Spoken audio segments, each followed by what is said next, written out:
Shalom, perkenalkan nama lengkap saya Fua Susana Laure, NIM 10220210041 dari Fakultas Keguruan dan Ilmu Pendidikan, Program Studi Pendidikan Kristen Anak Usia Dini, kelas B semester 2, mahasiswa dari Institut Agama Kristen Negeri Kupang. Dalam video ini saya akan memaparkan materi resum yang ke-9 dengan mata kuliah Pendidikan Kewarganegaraan. Dalam video ini, kita akan mencari tahu bagaimana urgensi dan tantangan ketahanan nasional dan bela negara bagi Indonesia dalam membangun komitmen kolektif kebangsaan. Ketika kita mempelajari tentang ketahanan nasional dan bela negara, tentu kita akan bertanya, apa itu ketahanan nasional dan apa itu bela negara? Secara etimologi, ketahanan berasal dari kata tahan yang berarti tabah, kuat, dapat menguasai diri, gigih, dan tidak mengenal menyerah. Ketahanan memiliki makna mampu, tahan, dan kuat menghadapi segala bentuk tantangan dan ancaman yang ada guna menjamin kelangsungan hidupnya. Sedangkan kata nasional berasal dari kata nation yang berarti bangsa sebagai pengertian politik. Bangsa dalam pengertian politik adalah persekutuan hidup dari orang-orang yang telah menegara. Secara terminologi, ketahanan nasional diartikan sebagai berikut. Yang pertama, wajah ketahanan nasional Indonesia. Gagasan pokok dari ajaran ketahanan nasional adalah bahwa suatu bangsa atau negara hanya akan dapat mempertahankan kelangsungan hidupnya apabila negara atau bangsa itu memiliki ketahanan nasional. Menurut Wade, salah seorang ahli ketahanan nasional Indonesia, GPHS Suryo Mataraman, ketahanan nasional memiliki lebih dari satu wajah. Dengan perkataan lain, ketahanan nasional berwajah ganda, yakni memiliki ketahanan nasional sebagai konsepsi, ketahanan nasional sebagai kondisi, dan ketahanan nasional sebagai strategi. 3 pengertian ketahanan nasional atau disebut sebagai wajah ketahanan nasional, yakni yang pertama, ketahanan nasional sebagai konsepsi atau doktrin. Konsepsi ini dibuat dengan menggunakan ajaran Astagatra. Oleh karena itu, konsepsi ini dapat dinamakan ketahanan nasional berlandaskan pada ajaran Astagatra bahwa kehidupan nasional ini dipengaruhi oleh 2 aspek, yakni aspek alamiah yang berjumlah 3 unsur, yaitu Tigatra, dan aspek sosial yang berjumlah 5 unsur atau Pancagatra, Trigatra, dan Panchdea Gatra, digabung menjadi Astragatra, yang berarti 8 aspek atau 8 unsur. Yang kedua, ketahanan nasional sebagai kondisi. Pengertian kedua sebagai ilustrasi, kondisi Indonesia diukur dengan menggunakan konsepsi ketahanan nasional Indonesia, yakni ajaran Astagatra. Ketahanan nasional dirumuskan sebagai kondisi yang dinamis, sebab kondisi ini memang senantiasa berubah dalam arti dapat meningkat atau menurun. Yang ketiga, ketahanan nasional sebagai strategi, yaitu cara atau pendekatan dalam pengertian ketiga ini. Ketahanan nasional dipandang sebagai cara atau pendekatan dengan menggunakan ajaran Astagatra, yang berarti mengikut sertakan segala aspek alamiah dan sosial guna diperhitungkan dalam menanggulangi ancaman yang ada. Yang kedua, dimensi dan ketahanan nasional berlapis. Selain 3 wajah atau pengertian ketahanan nasional Indonesia juga memiliki banyak dimensi dan konsep ketahanan berlapis. Konsep ketahanan nasional berlapis artinya ketahanan nasional sebagai kondisi yang kokoh dan tangguh dari sebuah negara atau bangsa tentu tidak terwujud jika tidak dimulai dari ketahanan pada lapisan-lapisan di bawahnya.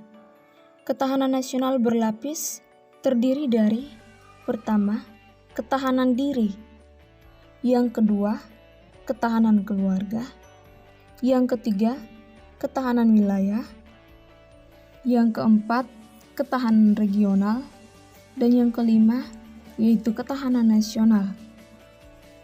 Poin yang ketiga, bela negara sebagai upaya mewujudkan ketahanan nasional.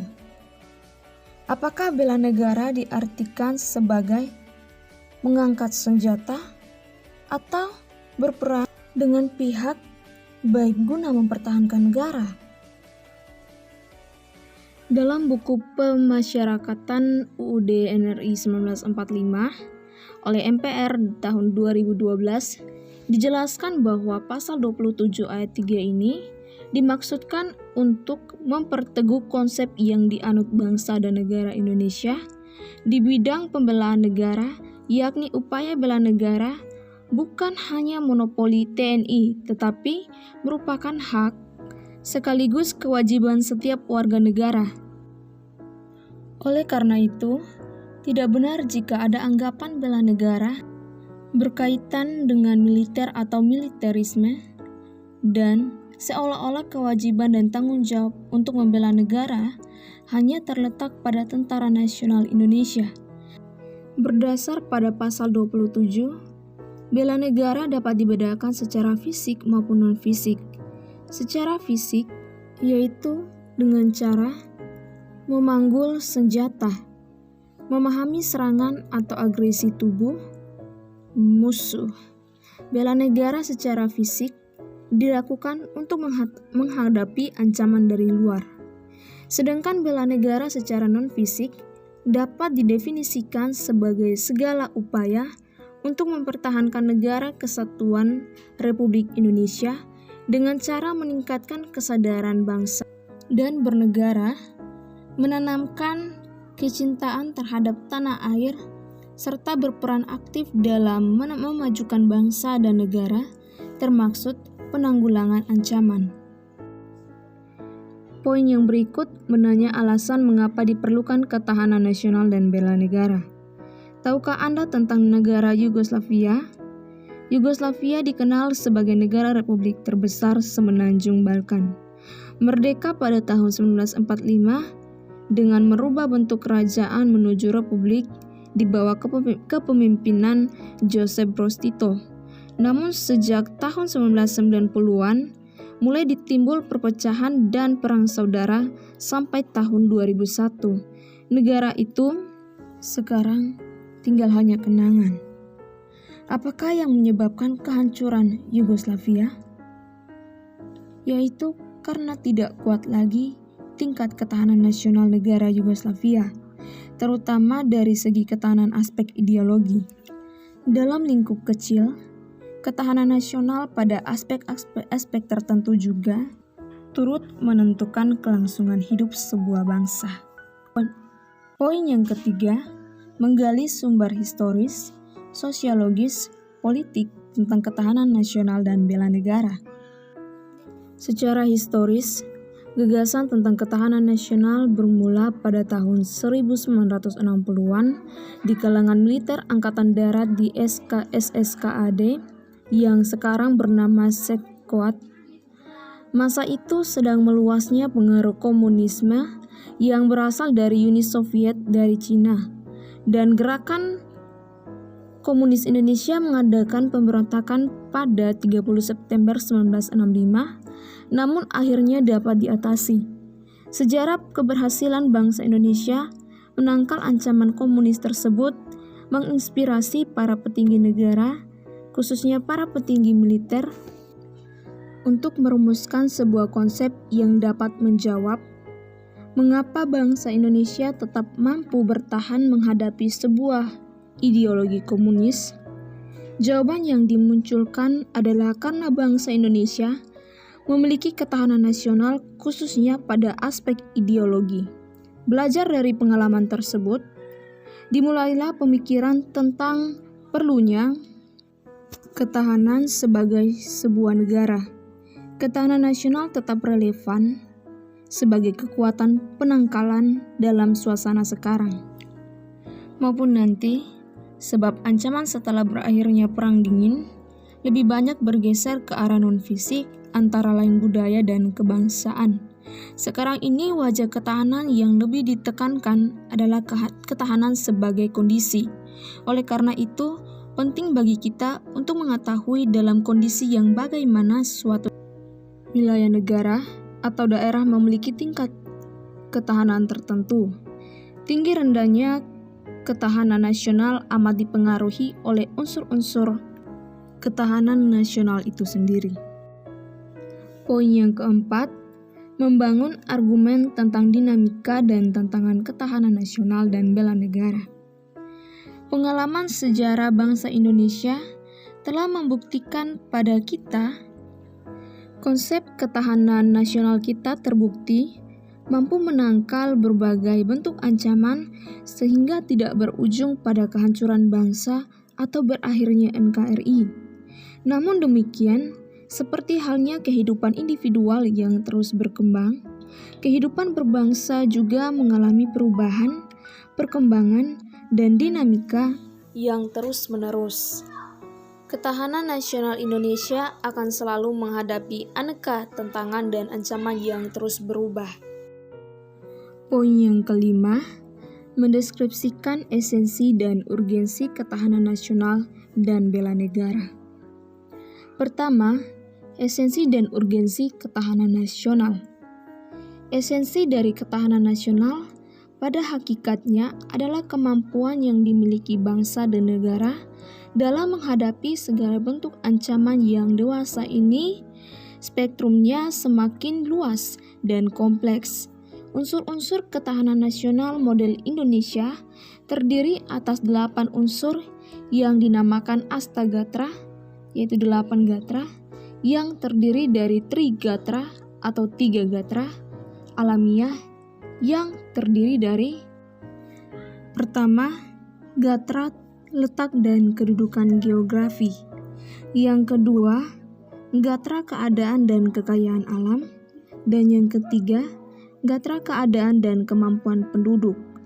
Pancagatra atau 5 gatra sosial yang terdiri dari pertama, gatra ideologi, yang kedua, gatra politik, yang ketiga, gatra ekonomi, yang keempat, gatra sosial budaya atau sosbud, dan yang kelima, gatra pertahanan dan keamanan atau hankam.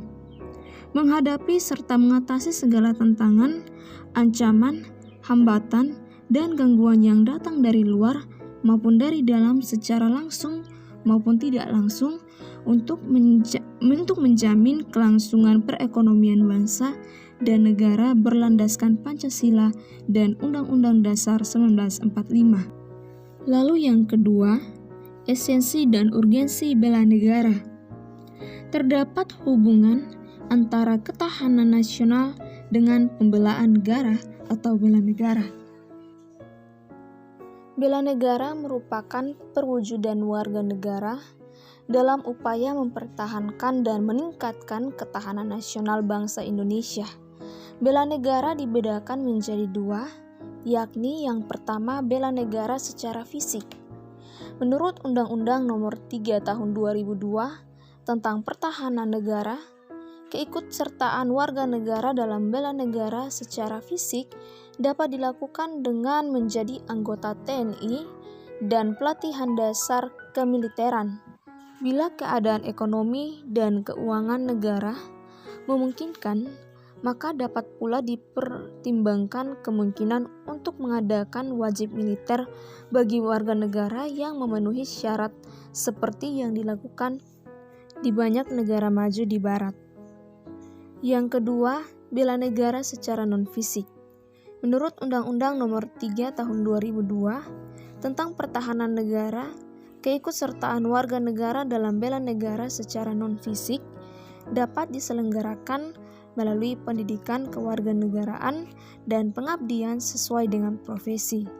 Berdasar hal itu, maka keterlibatan warga negara dalam bela negara secara non-fisik dapat dilakukan dengan berbagai bentuk sepanjang masa dan dalam segala situasi, misalnya dengan cara pertama, mengikuti pendidikan kewarganegaraan baik melalui jalur formal dan non-formal.